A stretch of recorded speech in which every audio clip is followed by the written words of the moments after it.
सभी छोटे बड़े श्रोताओं को सुनीता भटनागर का प्यार भरा नमस्कार। ऑडियो स्टोरीज के हमारे चैनल कहानी जगत में आप सभी का स्वागत है। हिंदी कहानियों की श्रृंखला में आइए आज सुनते हैं अलका प्रमोद जी द्वारा रचित कहानी दंश। अभी मैं क्लिनिक से आकर बैठी ही थी कि मिस्टर वर्मा का फोन आ गया। वह बुरी तरह घबराए हुए थे। उन्होंने रुआंसी वाणी में कहा, डॉक्टर आप तुरंत आ जाइए, रितिका को पता नहीं क्या हो गया है, सांस ही नहीं ले पा रही है। मैं समझ गई कि जिस घड़ी से मैं डर रही थी वह आ ही गई। रितिका का सांस न लेना इस बात का द्योतक है कि उसका फेफड़ा तक रोग की चपेट में आ चुका है। मैंने तुरंत अपने अधीनस्थ कनिष्ठ डॉक्टर को आवश्यक निर्देश दिए और गाड़ी लेकर रितिका के घर की ओर निकल पड़ी। जब पहुंची तो रितिका श्री वर्मा की बाहों में अधलेटी सी सांस लेने का प्रयास कर रही थी। उसकी विवश आंखों में मुझे देखकर याचना उभर आई, मानो कह रही हो, डॉक्टर मुझे बचा लो, मैं जीना चाहती हूँ। वर्मा जी भी मुझे देखकर आशान्वित हो उठे। मैं उन्हें क्या बताती कि स्थिति मेरे वश से बाहर हो चुकी है। परिणाम जानते हुए भी प्रयास तो करना ही था। मन में कहीं एक झूठी सी आस थी कि क्या पता कोई चमत्कार ही हो जाए। कैसी विडंबना थी कि अभी सप्ताह भर पूर्व ही जिस रितिका की उत्साह से पूर्व वाणी इस घर में विवाह की शहनाई से एकमय होकर गूंज रही थी, वह आज निष्प्राण सी पड़ी जीवन से जूझ रही थी। मैं अपने विचारों को झटक कर कर्तव्य पूर्ति में व्यस्त हो गई। रितिका और वर्मा जी को लेकर मेरी गाड़ी तीव्र गति से अस्पताल की ओर दौड़ने लगी और मेरा मन उससे भी तीव्र गति से अतीत की ओर दौड़ पड़ा। उस दिन भी नित्य की भांति मैं रोगी देखने में व्यस्त थी। मैंने एक रोगी को देखने के बाद अगले रोगी को देखने के लिए घंटी बजाई तो लगभग 45-50 की वय की एक आकर्षक और सौम्य महिला ने प्रवेश किया।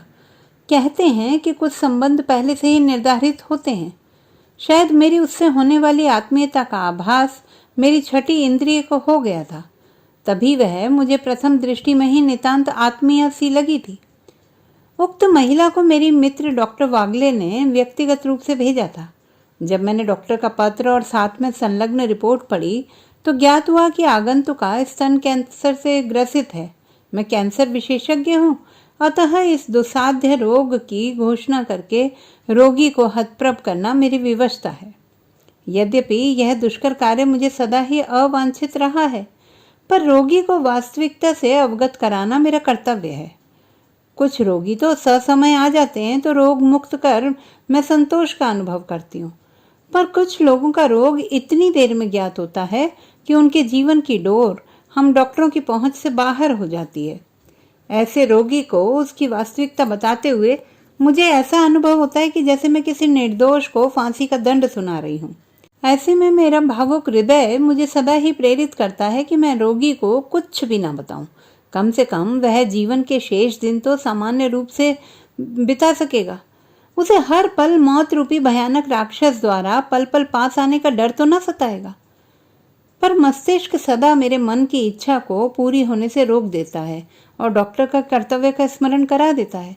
साथ ही तर्क देता है कि यदि रोगी को अपना सीमित जीवन काल ज्ञात होगा तो वह अपने आश्रितों के लिए कुछ व्यवस्था कर सकेगा और अपनी जो आकांक्षाएं पूर्ण कर सकता है कर लेगा। रितिका को भी इसी सत्य से अवगत कराने के उद्देश्य से मैंने पूछा था, क्या आप अकेले आई हैं? तो रितिका ने कहा, जी डॉक्टर, पर आपको जो भी बताना हो मुझे ही बता सकती हैं। मैं कुछ क्षण असमंजस में रही कि उसे बताऊं या नहीं। फिर भूमिका बनाते हुए मैंने कहा, देखिए मिसेस वर्मा, चिंता की कोई बात नहीं है क्योंकि अब तो हर रोग की चिकित्सा संभव हो गई है। बस आपको तुरंत ऑपरेशन करवाना होगा। फिर थोड़ा रुककर बोली, क्योंकि आपको स्तन कैंसर है, पर आप ठीक हो जाएंगी।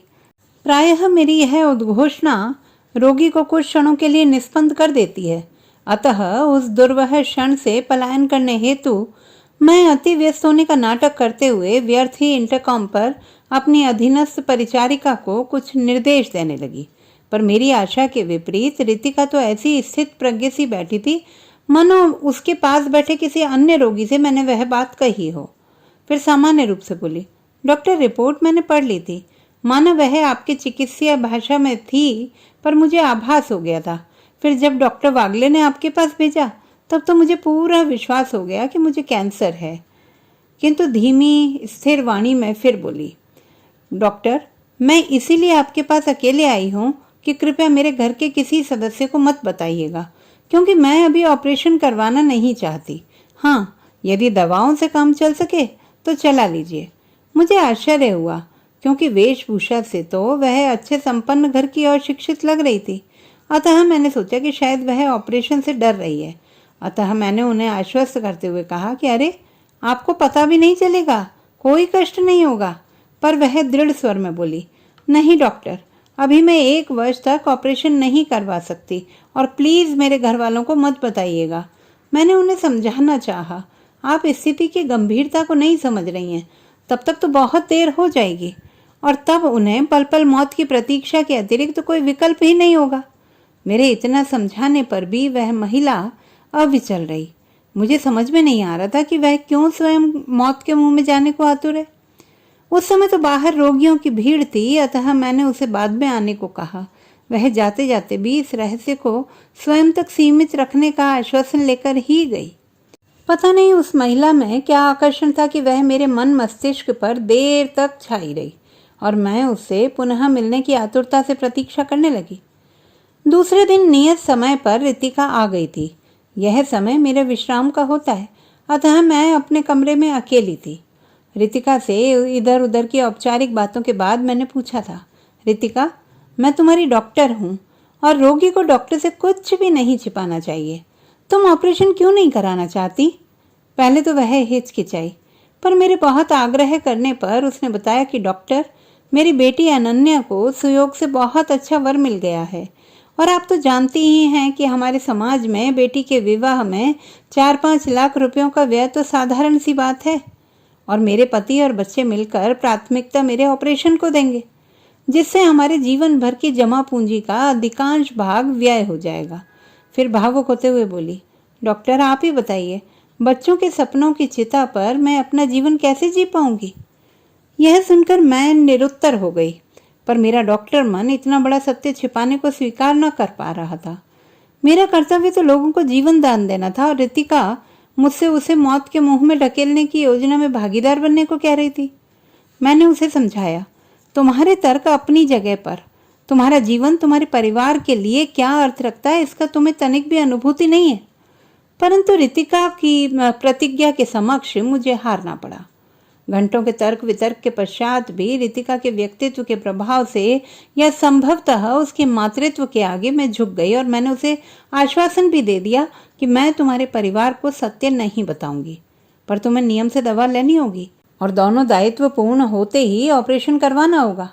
मेरे इस आश्वासन पर वह इतनी प्रसन्न हो गई मानो जीवन दान मिल गया हो।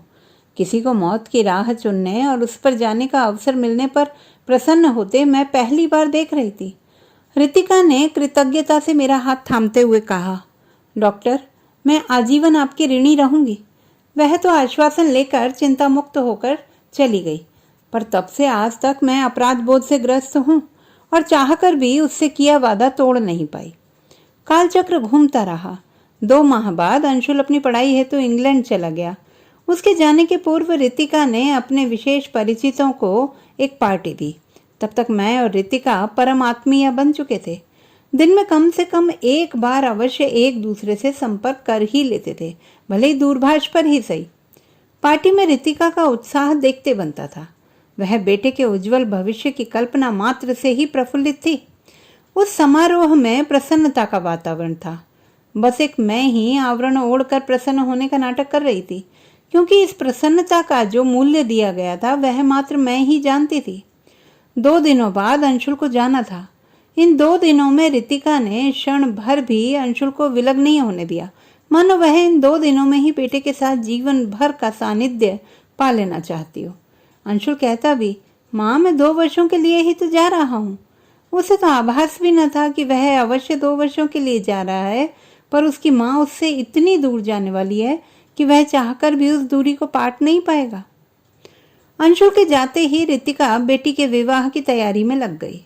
मैंने उससे पुनः अनुरोध किया कि बेटे का भविष्य तो बन ही गया है, अनन्या की कौन सी आयु निकली जा रही है? आजकल तो वैसे भी बड़ी आयु तक विवाह होते हैं। 2 वर्षों बाद अंशुल आकर स्वयं अनन्या का विवाह करेगा। मेरी मानो अब तुम ऑपरेशन करवा लो। पर उसने मेरे मुंह पर हाथ रख दिया कि कहीं कोई मेरी बात सुन ना ले, और बोली, नहीं डॉक्टर प्लीज़, मेरी तपस्या बीच में ना तोड़ो। मलय जैसा वर बार बार नहीं मिलता। फिर अब तक तो दोनों के मध्य कोमल तंतु भी जन्म ले चुके हैं, उन्हें मैं कैसे नष्ट कर सकती हूँ? मुझे पता है कि मलय के घर वाले इतनी लंबी प्रतीक्षा नहीं करेंगे। वैसे भी लड़की का विवाह तय होने के बाद अधिक दिनों तक रोकना उचित नहीं। क्या पता कौन सी बाधा आ जाए। मैं खींच उठी। उसे समझाना व्यर्थ था।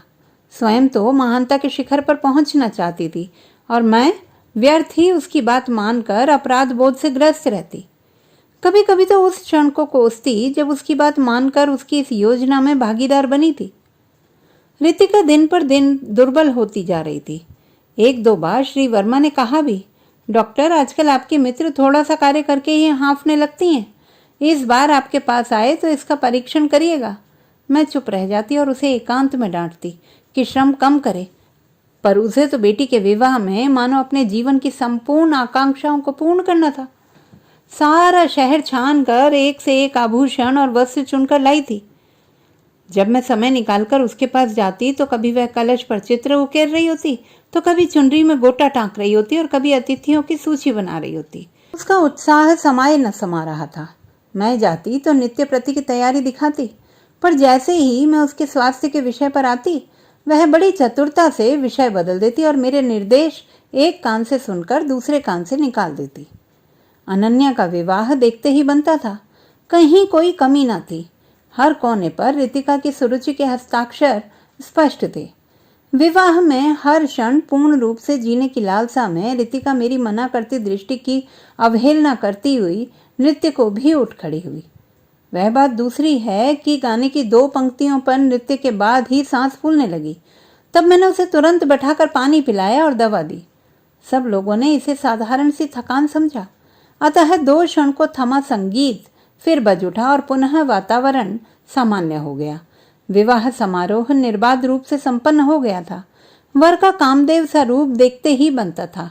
अनन्या और मलय की जोड़ी साक्षात राम सीता की कल्पना को साकार कर रही थी। रितिका की आंखों में छलकती तृप्ति और प्रसन्नता ने कुछ देर के लिए मेरे अपराध बोध को कम कर दिया था। मैंने सोचा, कौन सी माँ इस सुख से वंचित रहना चाहेगी? मैंने भी रितिका को इस सुख को पाने में सहयोग ही तो दिया है। अनन्या की विदा की बेला में प्रयासों से रोका रितिका का रुदन फूट पड़ा था। उसे देखकर सभी के नेत्र भीग गए थे। अतीत की गलियों में भटकता मेरा मन तो तब चौंका जब गाड़ी अस्पताल के सामने आ पहुंची। अपने विचारों को झटक कर मैं तुरंत कर्तव्य पूर्ति में संलग्न हो गई। मेरे निर्देशानुसार ऑपरेशन की संपूर्ण व्यवस्था हो चुकी थी। रितिका को तुरंत ऑपरेशन कक्ष में ले जाया गया। आज पहली बार ऑपरेशन करते हुए मेरे हाथ कांप रहे थे और मैं प्रार्थना कर रही थी कि हे ईश्वर, इस माँ के तप का कुछ तो प्रतिफल दो, अन्यथा लोगों की ईश्वर में आस्था समाप्त हो जाएगी।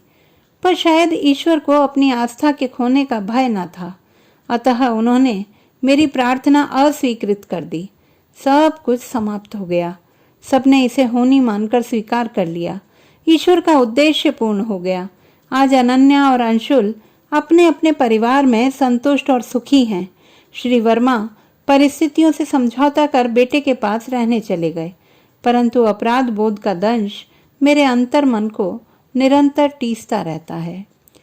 तो दोस्तों, ये थी हमारी आज की कहानी। आपको कैसी लगी कमेंट बॉक्स में लिखना ना भूलें। चैनल को सब्सक्राइब करें, लाइक करें और मित्रों के साथ शेयर करें।